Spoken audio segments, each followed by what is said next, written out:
Change is the only constant. Change is the spice of life. Cliches we've always heard. But change and adaptability are the cornerstones of the success of human species on Earth. Look at me. I'm a Tamil Brahmin, married to a Marwadi Baniya, settled in Jaipur for the past 20 years. Adaptable I was, successful I am. I might take pride in this fact, but that's the truth of it. And I do hope you agree with me. Shelter by far has the largest evidence on Earth by which we can view the passage of time and how much we have evolved. That is the core of this festival, metamorphosis, change, how we perceive it as architects, how we deliver it as society influencers, and a lot more is what we hope that we will see as discussion today and tomorrow as a part of this festival. And today, dear audience, we abide by being prepared for change by adapting. It is with immense regret that I'd like to tell you that Dr. Ken Yeang has sadly taken ill and due to health grounds wasn't able to travel from Malaysia yesterday. But if nothing else, we've got the pandemic to thank for because he'll still make his presentation and we are going to do it virtually. I hope you abide by this change too. So a quick round of applause to us for being the human species, a quick round of applause to ourselves for being adaptable, and a quick round of applause to architect Tushar Sugani, IE Rajasthan chapter chairperson and convener, whom I call upon stage to present his welcome note.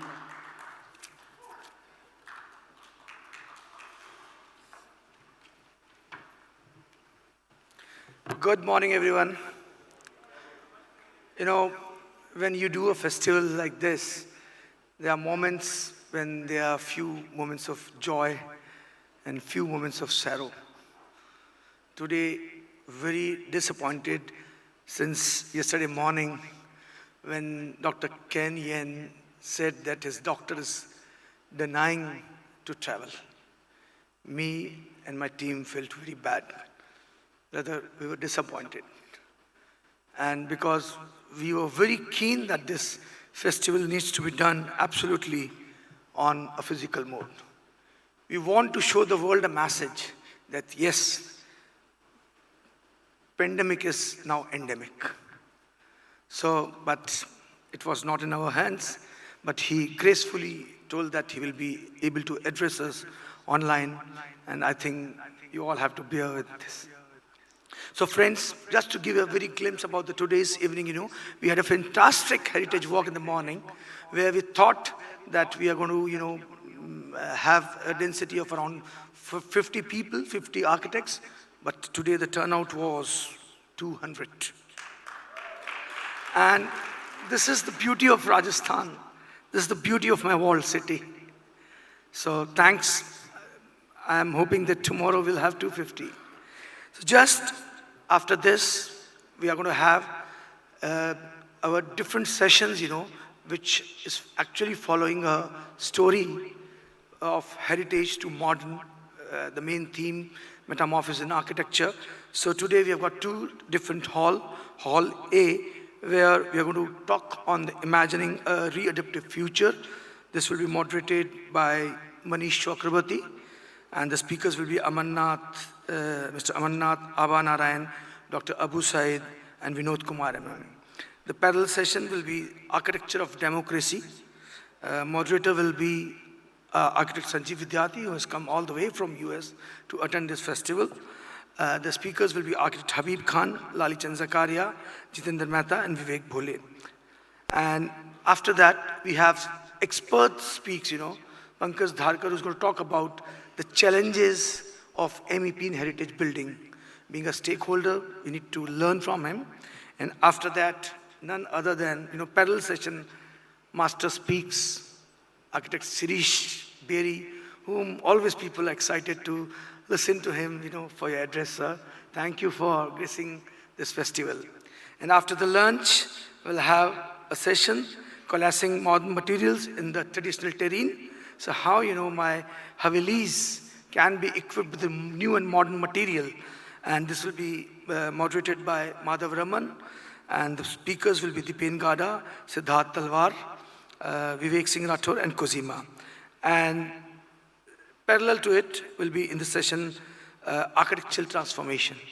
Moderator will be Salil from Mumbai, Faid Mazid, Rajesh Ranganathan, Reza Kabul, and Rita So from Singapore. And since you all are aware, my friend Geeta, can I see you, Geeta? You are here? Geeta did a fantastic job for the fraternity. She traveled from Kolkata to Delhi, 1,700 kilometers for a cause. We will really like to understand what was that cause. So we'll interact with her. Prashant is going to interact with you, Geeta. So look for, and after that we'll have an architectural quiz. You will test your brain, what we have done in 5 years of studies. So we'll have an architectural quiz. And after that, we'll have a Kala evening in an heritage park which was constructed in the year 1726.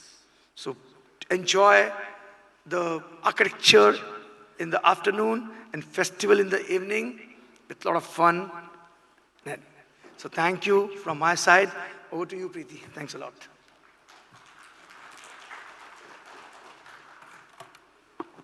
Thank you, Tushar. It's now the time to start this session in earnest, and we are immensely blessed and thankful to have Dato Dr. Ken Yeang as our first keynote speaker. To introduce Dr. Ken Yeang, I request Architect Mukul Goyal, Vice Chairperson IEA Rajasthan Chapter, to take the stage and present his introduction.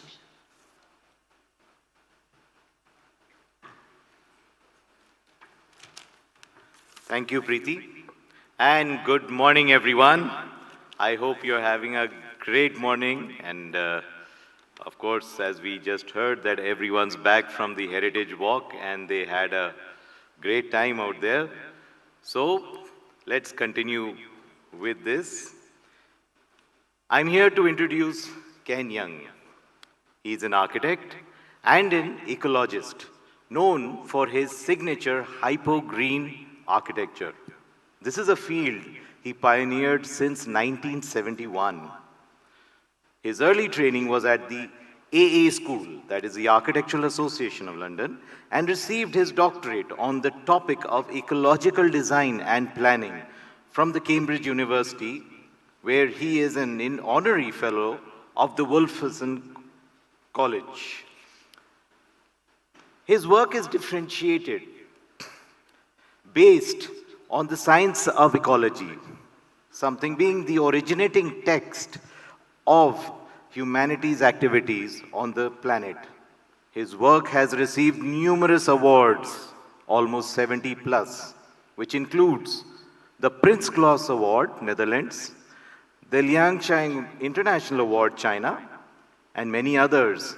His personal awards include the Government of Malaysia's Merdeka Award, the Malaysian Institute of Architects, Gold Medal, the World Association of Chinese Architects, Gold Medal, the Siamese Association of Architects, Gold Medal, that recognizes his work that performs beyond conventional green rating systems. His work has a distinct visual signature, verdant green aesthetic that balances the organic with the inorganic, inbuilt systems which he calls as constructed ecosystems. Third party's recognition includes the Aga Khan Award for his Messenger Tower. His built projects include the DG Data Center, the Swasna Putrajaya, recipient of over 7 awards, the Genome Research Building, Hong Kong, the National Library, Singapore, the Great Ormond Street Children's Hospital Extension, UK. And this is through his projects, he advanced his ideas, his principles, and systems in ecological and bioclimatic architecture, which has contributed greatly to the field of sustainability. And of course, these are published in over 12 books, which he has authored on ecological design.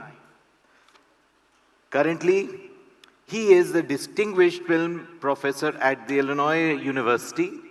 The British newspaper Guardian names him, please note, one of the 50 people who can save this planet. So let us put our hands together for Ken Yeang.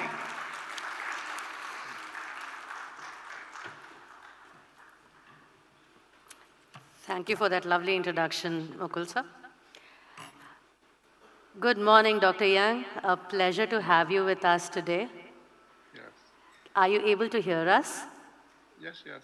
So I want to apologize to everyone that I cannot be there in person. My doctor advised me that I should not travel. And of course, as you know, I'm not as young as I used to be. And besides other things, I have a heart problem. Let me just dive into what I'm going to present to you today, which is the topic of designing for a resilient planet. It's such a complex topic that I am not able to do it comprehensively, so most of our work are, if you like, experiments that seek to advance the field of ecological design. This is our general method for what I call for discovery invention. Our work is research-based, and from the research we derive generic principles and concepts, which then we try to interpret by design and get it built. And then from there, we evaluate, discover, advance principles, which we get feedback, that then we further develop generic principles and concepts, we publish, and we try and seek improve what we do for further research. The key factors for ecological design for me is as a set of infrastructures.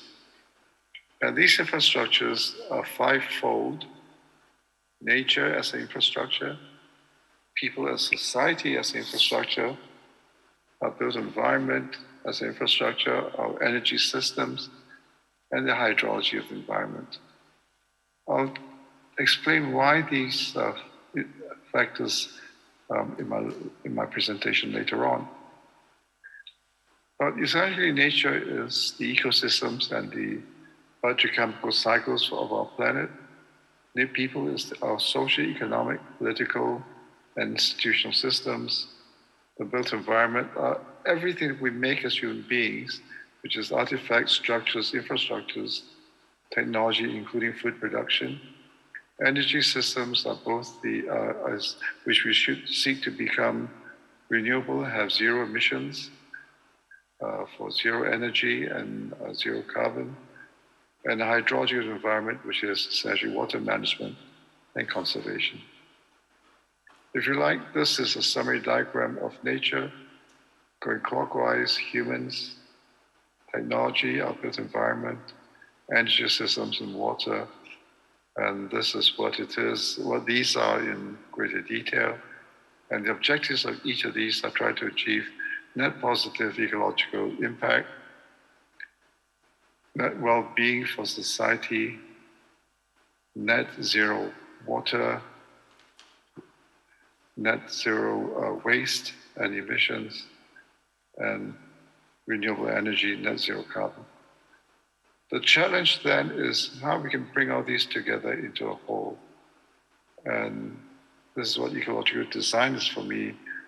And I haven't been able to achieve this 100%, but I try and, it's a continuous experiment and endeavor over our work. So now the first factor that I want to bring to mind is ecocentricity, which is designing the built environment based on the science of ecology. The reason is that ecology is the baseline context for everything that takes place on the planet. And that because the ecology of the planet is interconnected, we have to start with this as the basis for everything that we do and all our activities on the planet. Now, ecology sees the Earth as covered by this thin film called the Biosphere. And within the Biosphere are units in nature which ecologists call ecosystems, which consists of biotic constituents and abiotic or communities of plants, animals, and the physical environment acting together to form a whole. But to add to this is our human society. Our human society is part of the communities of plants and animals, but we are special. We're different from all species in nature because we are the most powerful of all species. We can change the landscape, we can change the waterways, we can change the biogeochemical cycles, we can change climate, and now the world is in an environmental crisis, and we don't have very much time to rectify and recover our planet. And so it's an urgent endeavor. Now, of course, if you tell businessmen, you tell the commercial world, they'll say, why should we design ecologically? Why should we design for the planet? Frankly speaking, earnestly speaking, it is extremely difficult to give a commercial justification for ecological design. And we do it because it is an ethical thing to do. We do it because we have to make sure the planet continues in a good state, in a good condition for future generations. But of course, if we don't, then our human society may not be able to perpetually continue. But nature doesn't care. Nature says, you human beings, you kill yourself, you hurt yourself, but we'll continue, we will recover over time. But why do we need to design ecologically? We have to design ecologically because we want to continue and be sustainable. So the next is the built environment, which is everything that we make as human beings.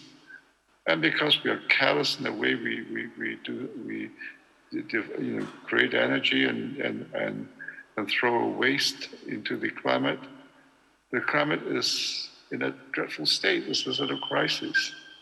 And so the proposition that I want to present to you today, and this is the single most important idea, is that we need to remake our built environment as human-made ecosystems so that it biointegrates seamlessly and benignly with the natural environment.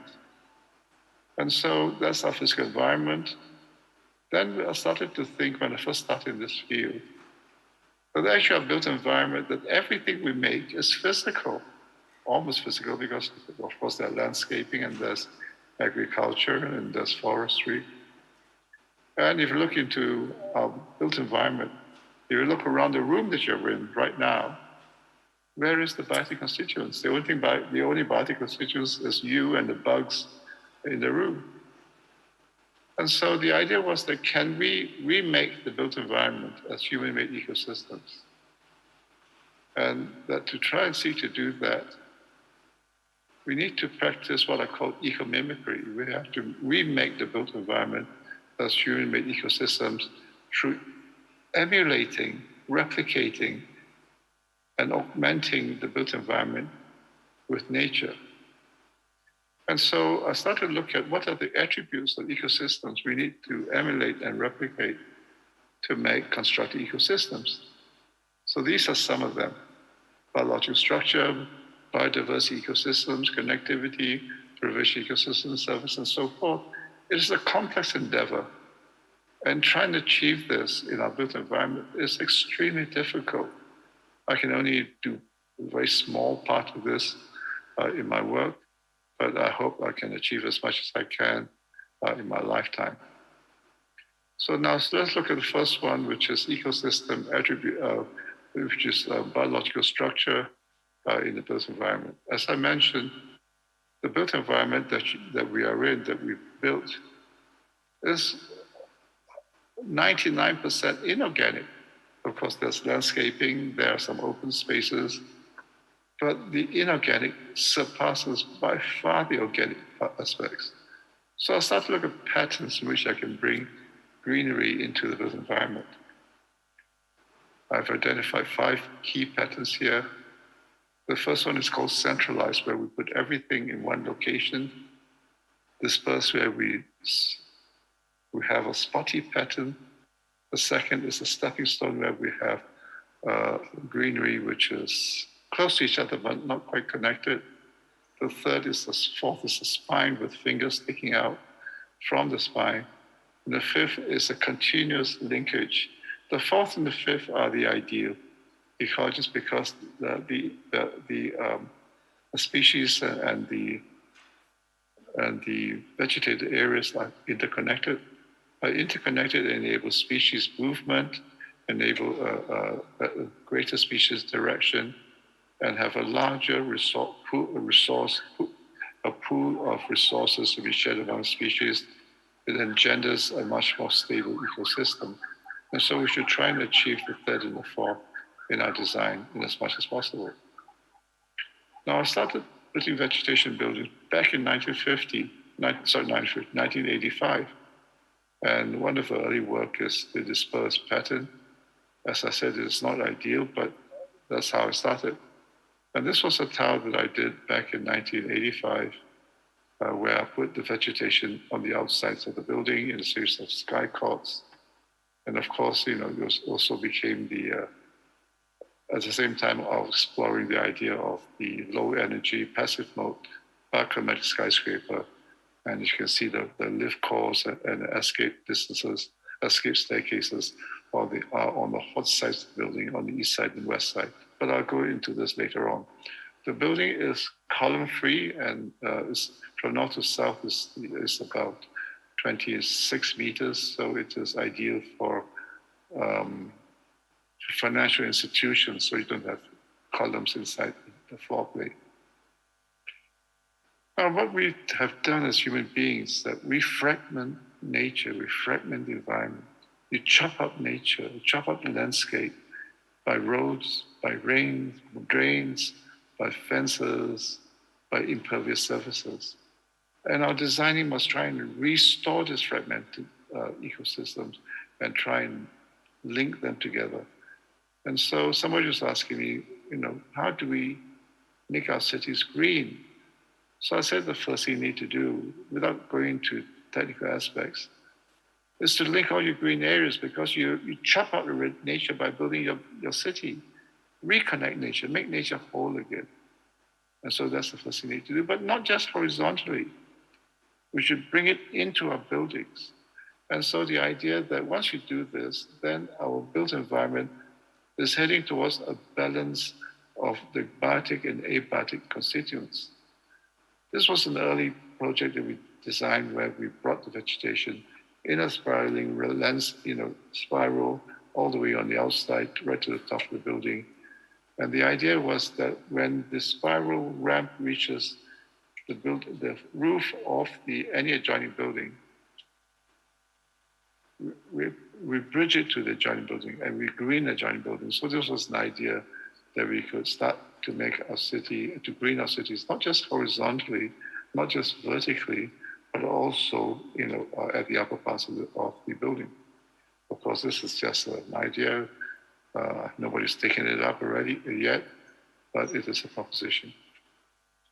So now connectivity then is extremely important. I call this the ecological nexus because this is how we can make nature whole. And so nature actually is much more complex than we think it is. You look out your window, all you see is just vegetation. That nature has processes that you and I cannot see, not visible to human eye. There is animal communities, there's different species, it makes pure water, there's photosynthesis and so forth. And so, it's important then for architects to understand ecology. Now, it's extremely difficult for me to talk to my colleagues today because 99% of my colleagues do not have a background in ecology. And they get very annoyed when I tell them that you have to study ecology. But it is crucial to save the planet because then you understand the processes that take place in nature that we cannot see. And so back to this diagram and back to the preferred ecological pattern, which is on the right-hand side. We did this building in Singapore where the idea was to bring vegetation up the facade. With every facade, we climb one floor. And so the idea was to have a vegetated ramp And then next to the ramp, we have a walkway, and so that the walkway so that you can service the vegetation without going through the user floors, because that annoys the users no end. And so it took us a while, from 98 to 2005 that we finally got it built. And you can see the vegetative zone, which is on the periphery of the building, the walkway, the sun shading, and the curtain wall. And so this is the building. Vegetation climbs every floor, going all the way up. And that, now I call this a linear park because it's actually a park, but it becomes very boring if it's all linear. So we articulated, we punctuated the corners with what we call sky courts, so that people from going up the linear park can interact with people inside if they wanted to. And this sky courts could be used for having meals, for conversations, for even small seminars. And you can see what the sky court actually looks like on the right-hand side. And you can see in the middle image is the sky court. And the top left is, where the sky court is in the built plan. The plan is this irregular shape because that's the shape of the site. The master plan of that site, entire site, was done by the famous Iraqi architect, Zaha Hadid, who died about a few years back. Then building is actually two blocks, A and B, linked by bridges. This one, the bridges. And that in between the two blocks is an atrium. The atrium, we have a glass roof that brings daylight and ventilation into the atrium. The atrium isn't fully air conditioned; it is just cool air being blown into it, and so this makes it this reduces the energy consumption of the atrium and the building. This is the glass roof when it's cold, when it's closed, when it's raining. But on a normal day, it is open to let the air out, and here it is, and it's automated. So that if it rains, that regardless the smart building, that if it rains, it automatically shuts. And then another idea that we developed is what we call the diagonal light shaft. On the right-hand side, you can see an image looking up the diagonal light shaft, and you can see the skylight. And this is the atrium that we see, and this is looking down the light shaft into the street level. On the street, actually, you can look up and look at the upper parts of the building. And then at the edge of the building, we bring the vegetation all the way down to the basement, which we call an ecocell. And this is where it's located on the plan. And this brings vegetation, daylight, and natural ventilation to the inner parts of the building. And one of the attributes we try and incorporate is what we call biodiversity, because nature is biodiverse. We as human beings, we simplify nature. If you look into the, most landscapes, we have, very low number of species, and sometimes we even use the wrong type of species. We really mess up your ecology.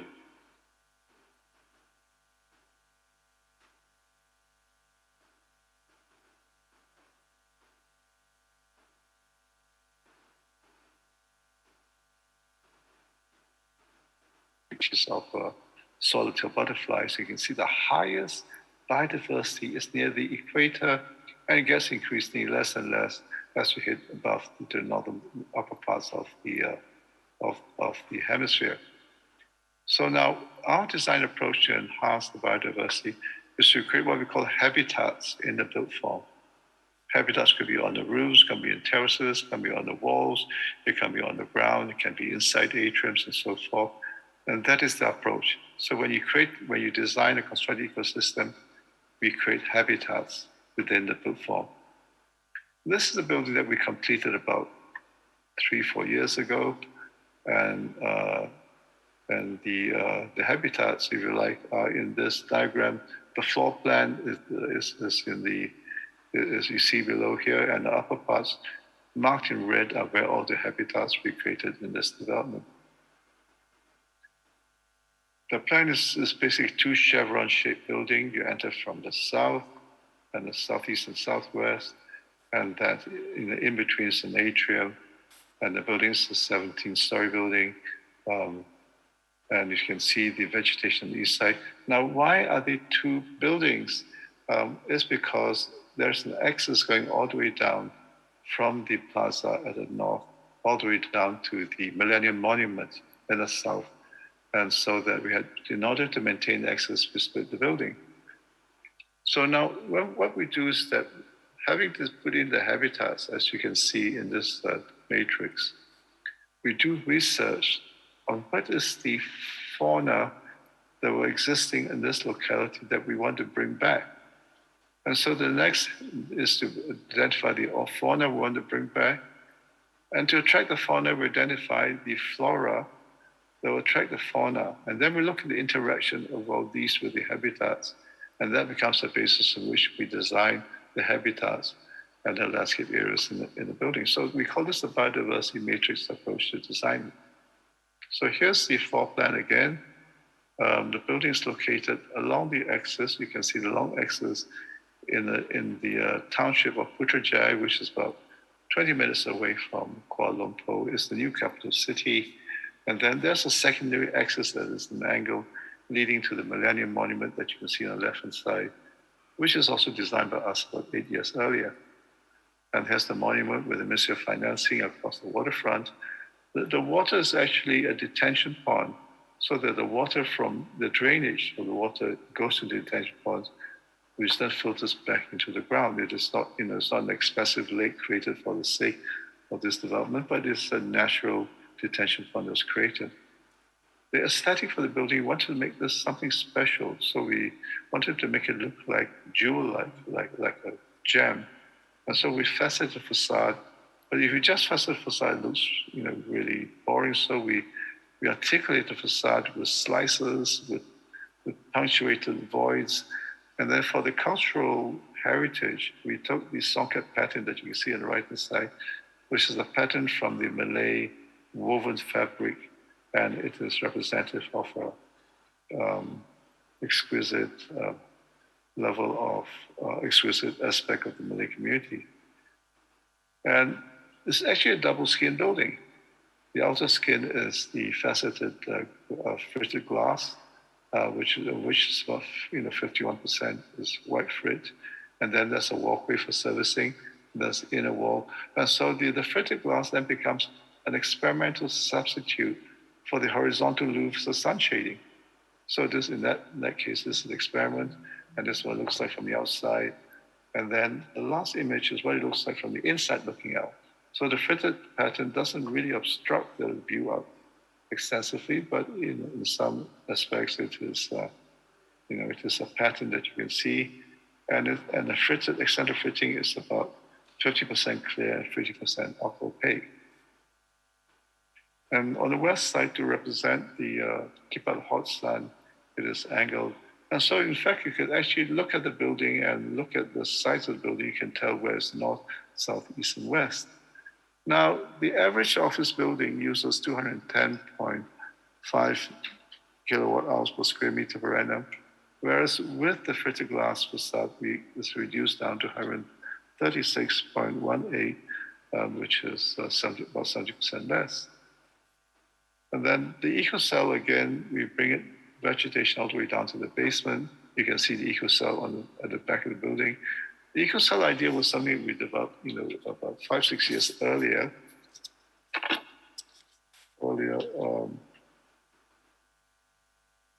Sorry, I put a message that says what? What is this? That brings vegetation, rainwater, and natural ventilation into the bottom of the building. Now then, how do you address the biodiversity in high-rise built form? So this is the high-rise built form that is now under construction. We had a tree structure, and then we have fingers going out into vegetated sky courts. And this is a preliminary research where we look at trying to identify what species to bring back. The red dot shows where our site is. And here with us high-rise building, we try and bring songbirds, butterflies, and dragonflies into the building. And these are different zones within the building.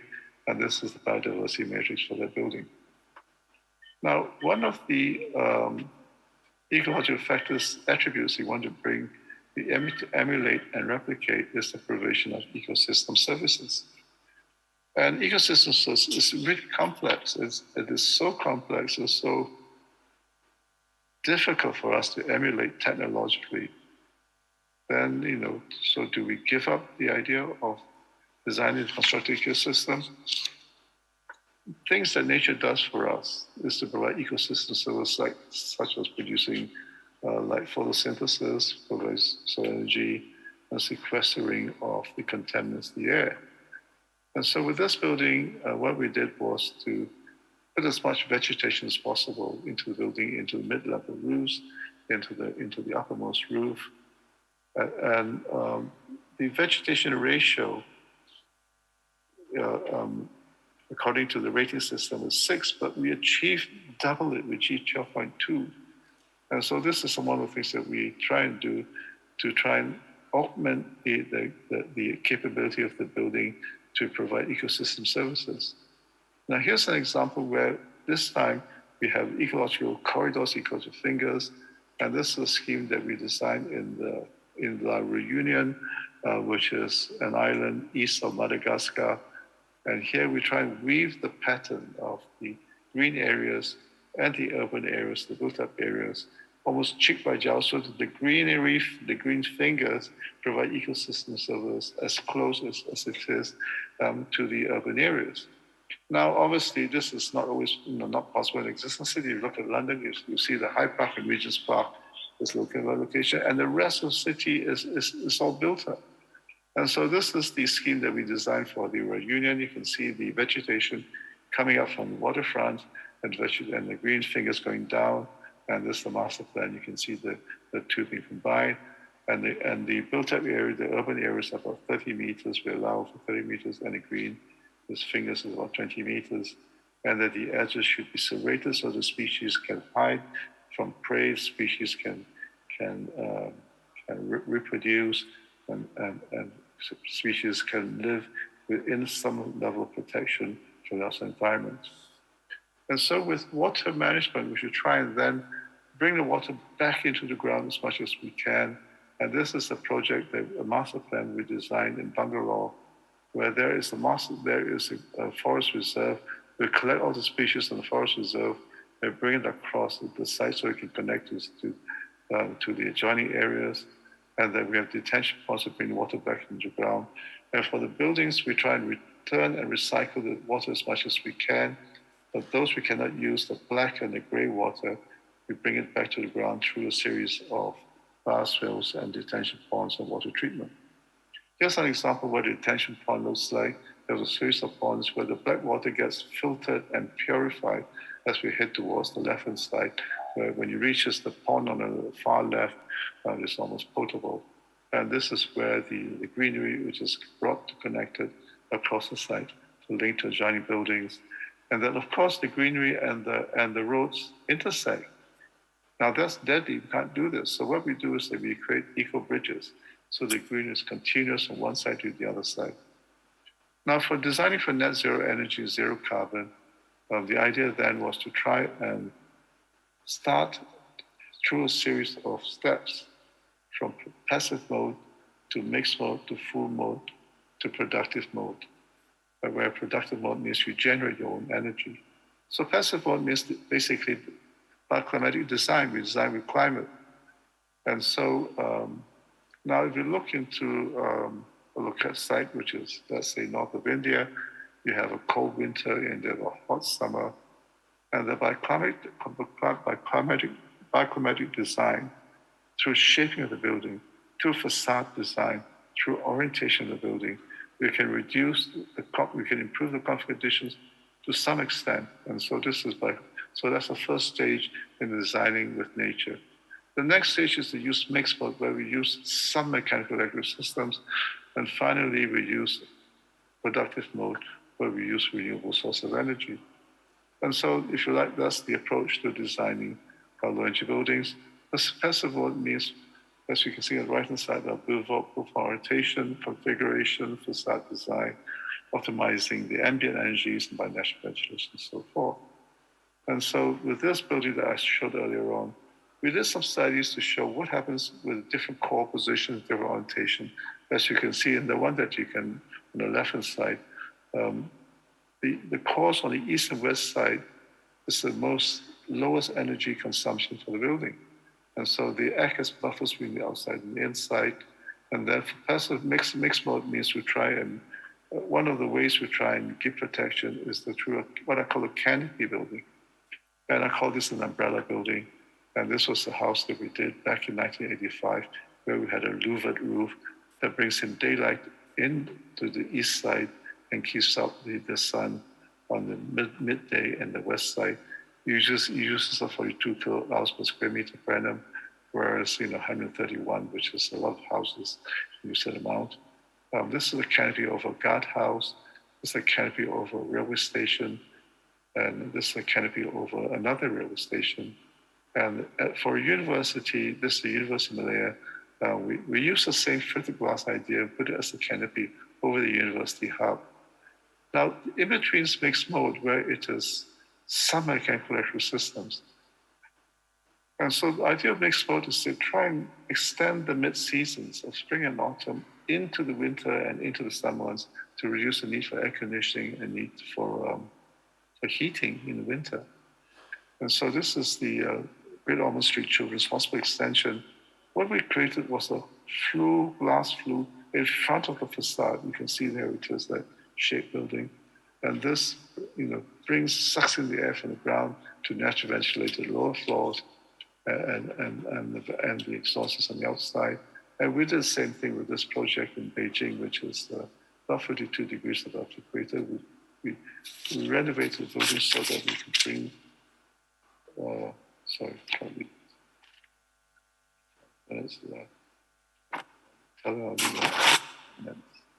Okay. And productive node is where we try and use renewable source of energy. And this is the building that is now currently we're working on, where we put the productive mode photovoltaics as a canopy over the building. Of course, another idea was to put embedded photovoltaics in the glass of the building, and the whole building then becomes either like a power plant. And for net zero waste, we try and recycle everything back into the built environment, or we integrate it back into the natural environment. And for regulation of chemical composition, we try and recycle the material as much as possible. We use GPS to try and identify which parts of the planet is affected. We take immediate action. For human society, we try and design for enhanced wellness and well-being. And before I end, I want to talk a bit about this diagram. Because ecological design is not the responsibility of just architects, engineers, and designers. It is the responsibility of us as human beings. So now, if you ask yourself, what if we get everything right? We design properly with nature, we design with water management, we design structures which have minimal waste, and we design energy systems renewable. What if we as human beings do not behave ourselves? We have the wrong diet. We are wasteful in energy, we waste in water, waste in materials. And so ecological design is not just us, not just engineers, but society as a whole. So the key principles I presented today is ecocentricity, was designing based on the science of ecology, the ecomimicry, remaking the built environment as human-made ecosystems, by emulating, replicating ecosystem attributes. Thank you very much.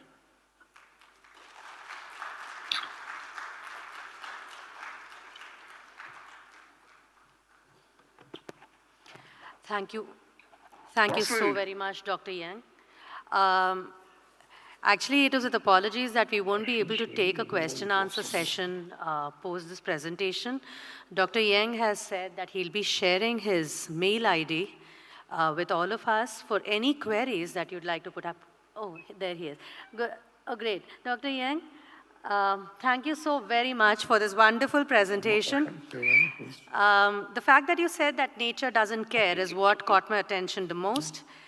We've seen the beauty of how nature's self-cleansing nature during the pandemic, where the human intervention was at a minimum, we saw that. And the minimum intervention in architecture, which seemed to be so contradictory, and the fact that you spent a lifetime trying to find the balance is what really inspired me. So thank you very much for coming to the Rajasthan Architecture Festival and addressing us. Like I was just telling the audience, we'll be sharing your mail ID with anyone who has any queries. The team will be putting up Sir's mail ID on the screen, so please do take it down and send in your mails for any questions that you would like to ask of him or anything that you'd like to get sorted. I request all of you to give Dr. Yeang a resounding applause for his work and for his presence at the Rajasthan Architecture Festival. That's the mail ID for all of you. Thank you, Dr. Yeang. Thank